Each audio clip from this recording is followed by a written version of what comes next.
So, welcome back to the part one of the training on how to study and live permanently in Canada with IELTS and travel agent, right? In this part one, we're going to talk about what you should know before applying for your grad study. We're going to talk about practical step by step process to apply for your grad study. We're going to talk about how to apply for your scholarship in Canada. That's going to be practical as well. We're going to talk about how to practically apply for your study visa or your study permit, right? These are all we're going to be treating in the first part of this full training, right? So we have module 1 to 4. So let's begin with module 1 now. What you should know before applying for your grad study. In this module, you'll be learning facts about studying in Canada, how to select schools in Canada, step by step application process to study in Canada, tips for grad study application, right? And documents you'll be needing in your application, both for your grad study and for your visa application. I'll be showing you all the documents that you'll be needing for your applications, right?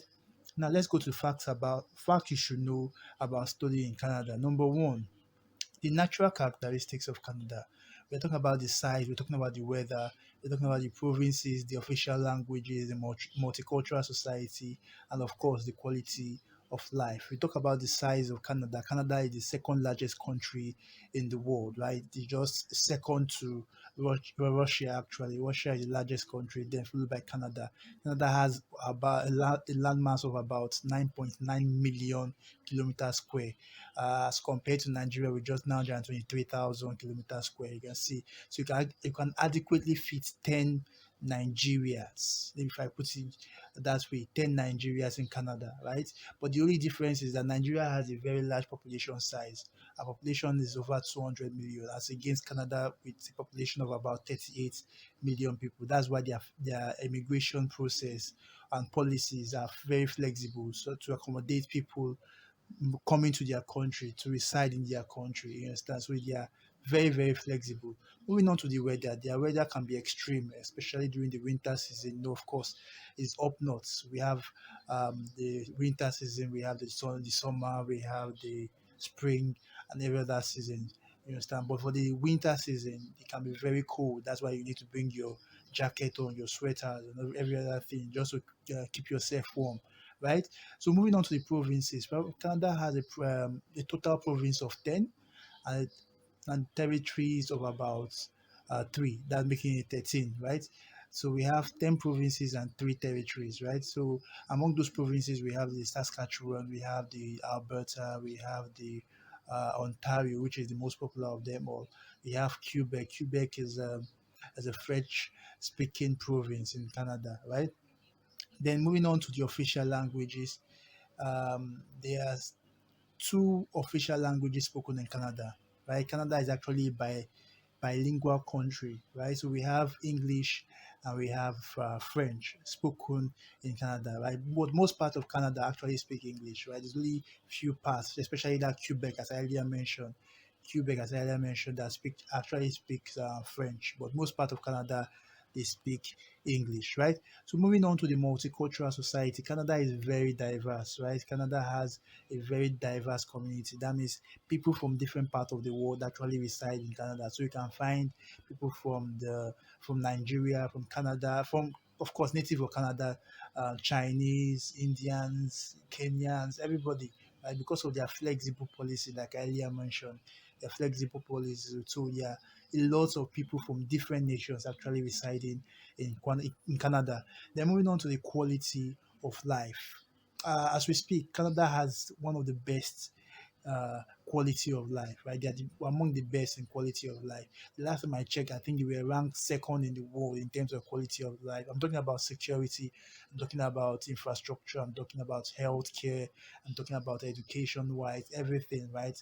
So just know that the country you're actually coming to is a one of the best place in the world you should be in, right? One of the best place in the world you should be in. So moving on, let's go to the Canadian schools. Canadian schools are among the best in the world. If you're talking about schools like University of Ontario, University of British Columbia, the McGill University. These are schools that are ranked among the top 50 schools in the world, right? So you can see they are ranked among the best schools in the world. They are coming to Canada to get the best in terms of education, right? In terms of learning experience, you're coming to Canada to get the best, right?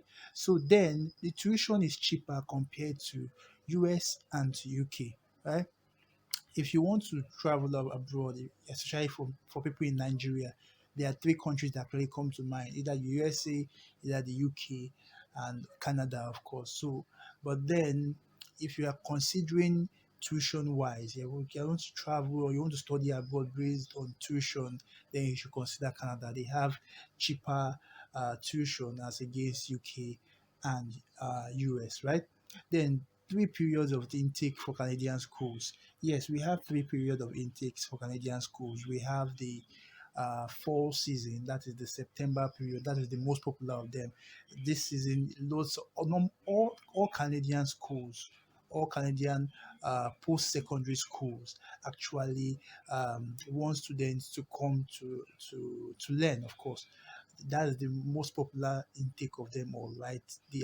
All Canadian schools are open to this season, right? To take students, both local students and international students during this season, right? Then the one that follows the fall season is the winter season, right? It is not as popular as the fall season, but also it is popular. We can still find most schools in Canada also accepting students during this period, right? But the less popular of them all is the summer spring season, right? The winter season actually is in January. Uh, then the summer spring season falls in April, May, right? April, May, that's the season. Less you can have few schools actually take or accept students to study during this season or during this period, right? So we can see we have the fall, we have the winter, and we have the spring, summer, right? So moving on then, wide range of scholarships and funding open to international students. There are several scholarships you can apply to, right? There are several fundings that you need to apply to, both the one that are uh, uh, how would I put this? Both the one that have lots of funds attached to them, right? They are fully funded. Let me put it that way: fully funded, both the partial funded, even the low funded scholarships, right? There are lots of them in Canada, right? So you can see you have a variety of scholarships to apply to, right? We'll be treating all this in the third part of this training, right? Where we talk about more, where we talk more about scholarships and how you can begin your application for each and every one of these scholarships. So you need to watch this particular module to the very end. Watch the second part of this training, which is how to apply for your colleges and your universities, and then go on to watch how to apply for scholarship. That will be the third part of this third module of this first part of the full guide, right? Just understand it that way, right? So I will be talking about more about scholarship later on. So let's just leave scholarship for now, but just know that there are lots of scholarship that you can apply to as an international student, right? Then you can work while studying and after studies. There is something I need to clarify here, right? There is this policy in Canada that allows um, students, right, international students, to work full time, right? But this policy might not be open to you, right? Because it closes or it's a period between um, October of 2022 to December 2023, right? So it's not open, it might not be open to you because you might not be studying within this period, right? There is a reason why I said so, right? You might not be studying within this period, so it might not be open to you, but then you can still work in Canada as a student, right? But the thing is, you can only work for 20 hours per week as a student, right? You can only work for 20 hours per week as a student, but then during holidays, you can work full time. But during academic section, you can work for 20 hours maximum per week.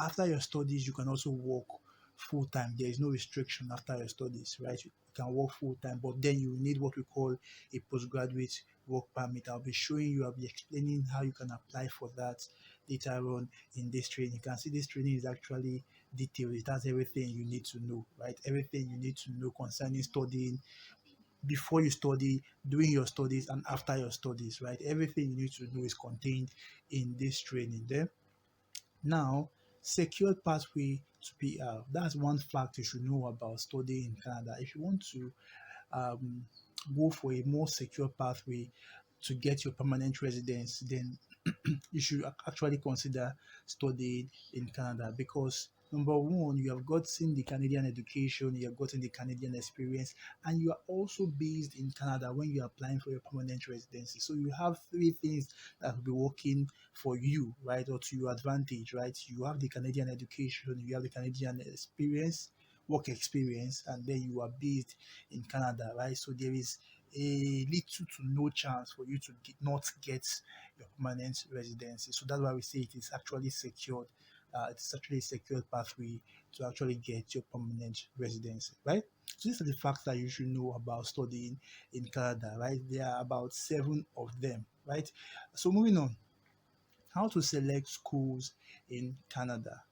There are two things you need to do to actually select schools in Canada. We don't want to just wake up one morning and browse or just look, how do I put it? Just choose a school randomly and start up your application. No, there are some things that you need to consider. Actually, two of them, but then I will break it down for you in this particular section, right? Number one, choose your province. You have to first choose the province you want to study in. Right? I told you that there are 10 provinces and 3 territories in Canada, right? So there are some things you need to consider when you are choosing your province, right? I will explain to you later on, but then you should first of all choose your province that you want to study in Canada, and then choose the school in that province that you want to study in Canada, right? So let's go to the first one, choosing your province. What are the things you need to consider when choosing your province? Excuse me, please. Now, these are the things. Number one, cost of living. Of course, this is what you need to there are several provinces in Canada, and all these provinces they don't have the same cost of living, right? For province like Ontario, where you have a we have more people living in that country, in that particular province. The cost of living is high, right, compared to other provinces uh, where you have lesser people living there, right? So you can see, based on the population density, right, based on number of people concentrated in that province, the cost of living tends to be high, right? So you have to consider this when choosing your province, right? And then but before I go to the next point, I just want to note this, right? There is actually a material that comes with this full training that shows you each province, each cost of living according to each province, right? You can go through that material to find out which province you can actually live in, right? Based on cost of living, right? So you can go through that material. The material will be attached to this full training, right? Then secondly, the minimum wage. You need to consider how much is the minimum wage in that particular province, right? Every province have their own minimum wage. Right? Every province have their own minimum wage. So you might want to consider minimum provinces with minimum wage that is a bit high, right? Be a bit high, and well, and provinces with lesser minimum wage, you might not want to consider them. So you need to consider, you need to check the cost of living and the minimum wage, and then you need to also check the availability of job opportunities in that particular province, right? Especially for your chosen field of study, right? So if you have chosen to be a public relation officer, for example, what is the availability of job opportunities? What is the possibility of me getting a job as a public relation officer in that particular province? You need to consider it when choosing your province, right? So first of all, you need to consider the cost of living, the minimum wage, and then the job opportunity. That's for choosing your province. Now, if you have done all this and you have actually chosen the province that you want to study in, the next thing for you to do is to choose your school, right? Choose a school in that particular province, right?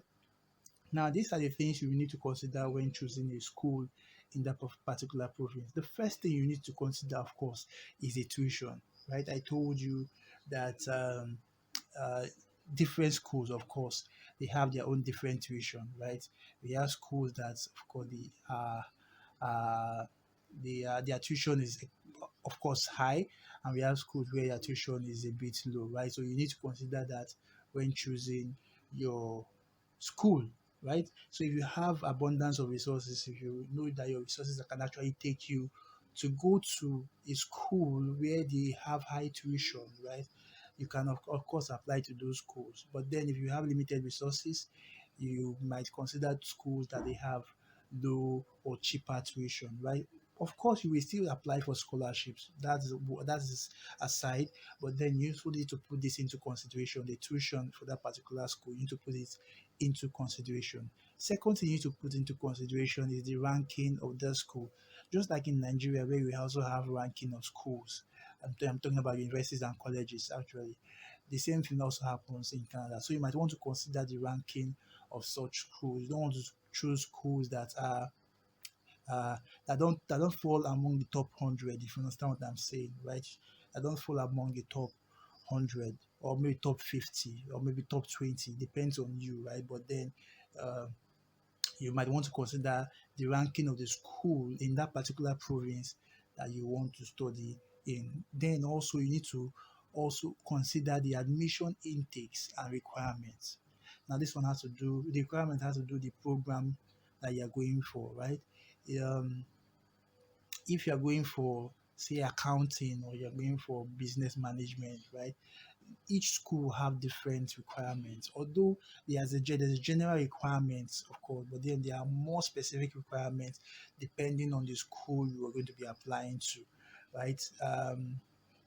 They might ask you for some school might ask you for GMAT, for example, for a particular course, while other schools might waive or might ignore the GMAT requirements, right? So you need to consider all these requirements, go through the requirements for the program you are going to study in. If it, of course, if it's within your range, reach actually, if it's within your reach, you can proceed to apply to them. But then, if it is not within your reach, you might want to consider other programs or other schools within that particular province. And then the admission intake. I told you there are different seasons, right? Three different seasons: the September, the that's the fall season, the winter season, that's January, and then the spring summer season, that is April, May, right? So I can tell you categorically right now that if you want to go for September intake of 2023, you are late, right? Just frankly speaking, you're actually late, right? Most schools have actually uh, closed their admissions for September intakes, right? They just have few schools left, right? But then you know you are applying late, and it may cause issues. You may have issues during your application because you might not be able to beat deadlines, right? So I don't want you to actually focus your attention on September 2023. I want you to focus your attention more on in say winter, that's January 2024, right? That was the one you have an ample time to actually prepare, to gather your documents and to start your admission as early as possible. So rather to start your application as early as possible, so that of course you will be chosen, right? Because I told you it on a first come first serve basis, right? So you have ample time to start your admission application as early as possible, and then you have of course higher chance of being selected or being chosen or being given admission in that particular school, right? Then the next thing you also need to do or consider is if that school is actually a designated learning institute, right? Designated learning institutes have the ability or have the what kind of English will I use now? If you apply or attend a designated learning institute, you are eligible. You become eligible to get your postgraduate work permit, right? So That means you can work after your studies, right? But then if you don't apply to schools that are called designated learning institutes, there is every chance that after your studies, you are definitely coming back to Nigeria, right? So that's why we say please apply to designated learning institutes, right? They are basically government schools, right? Be it colleges and universities, they are basically government schools. So please choose a designated learning institute when you are applying, right? The school that we are going to be applying to in the second part of this training, right, are all designated learning institutes. So you can choose among those schools that we are going to be applying to. I told you that we are going to be practically applying to all schools, a list of schools that you might want to consider when you apply. Just what you just need to do is just to replicate what we have done in your own application, and then you see that your application will go smoothly.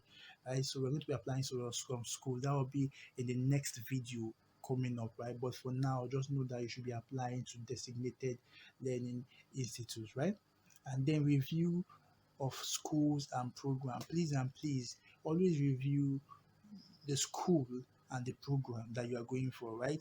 You can ask students that have gone through the same program uh, previously. You can inquire from them how was the program like, and then the school. You can even check online or browse, just research about the school you are going to. Most especially the program, right? The program you are going to. It really helps, right? So these are the things that you need to consider in choosing your school, right? We have talked about two things now: choosing your province and choosing your school, right? It actually helps. It helps you streamline um, out the school that suits you or that's best for you, so you can begin your application to that particular school, right? Now, the application process is this.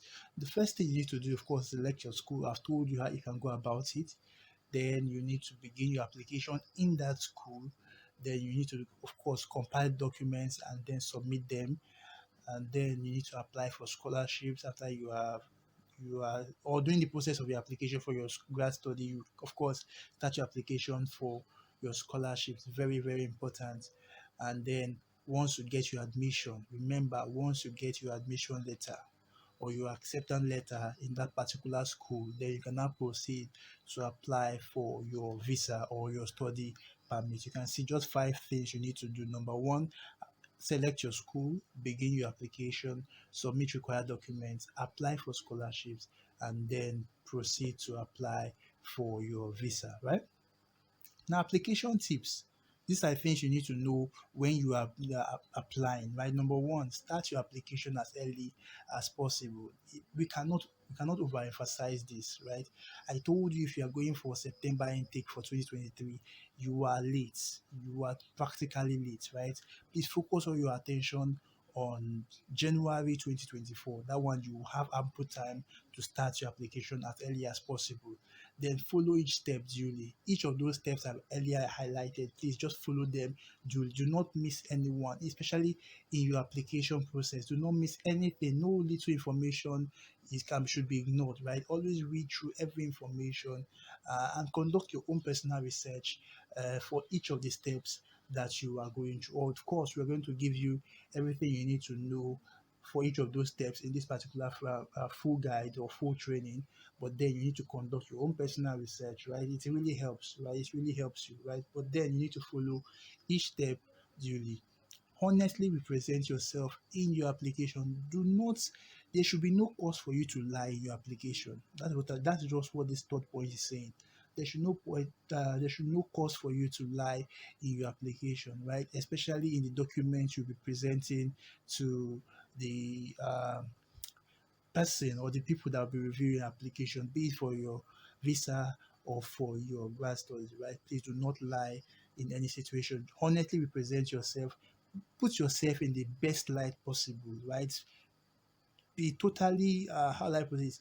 Be uh, Portray yourself in the best light possible, right? So that the person reviewing your documents can know you better, right? Know why you actually coming to Canada to study that particular program or that particular course, and then of course there will be no reason for the person to actually deny you your application.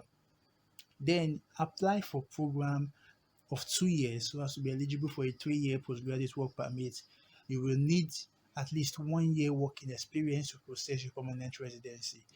if you are going to study any program at all, no matter the program you are going to study, please make sure it is a program for 2 years, at least 2 years, right? The reason why we always encourage our students to apply for 2 year program is because they get a postgraduate work permit. That means after their studies, they can work in Canada, they can remain in Canada and work in Canada for 3 years.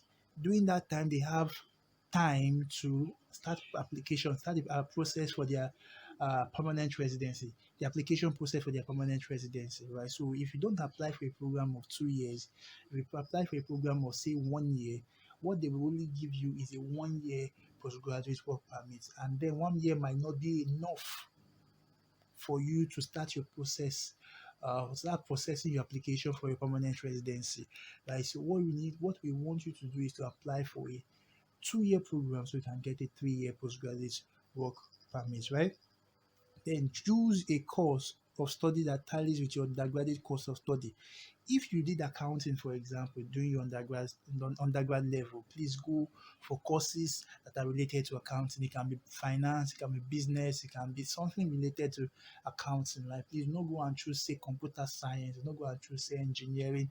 That would be out of line, right? That would be, I don't know, that would be a red flag to anybody that is reviewing your documents, right? So please apply for courses that are within your scope, especially based on your undergrad study or what you did in your undergrad, right?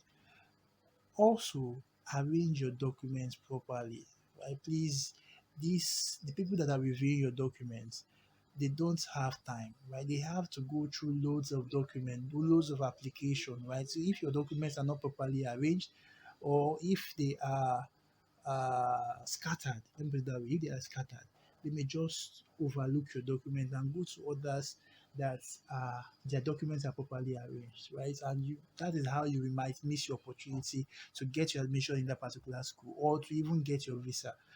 So we want you to always properly arrange your documents so that at least there should be no cause for you to get rejected in your application, right? So these are the things you need to do when you are applying, be it for your studies or be it for your visa. Oh, finally, sorry, apply for at least two schools and avoid applying for highly competitive courses. Please and please, of course, you don't want to put all your eggs in one basket.